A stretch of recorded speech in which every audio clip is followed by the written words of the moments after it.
সকালে ফোন দিছিস কে? এই বন্ধু, ঈদ মুবারক। এ বেটা, তুই সকাল সকাল মজা লস?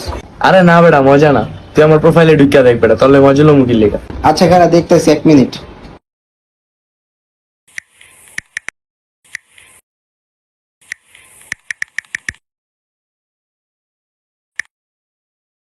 জেরুজালেমের পশ্চিমাঞ্চলে ছড়িয়ে পড়েছে ভয়াবহ দাবানল। এসব এলাকার একাধিক শহরের বাসিন্দাদের নিরাপদ আশ্রয়ে সরিয়ে নিচ্ছে ইসরায়েল। জরুরি ভিত্তিতে বন্ধ করে দেওয়া হয়েছে জেরুজালেমের সঙ্গে। বন্ধু, তোরা একটা কথা বলি। হ্যাঁ ক। ঈদ মোবারক। I only see my goals. I don't believe in failure. 'Cause I know the smallest voices, they can make it major.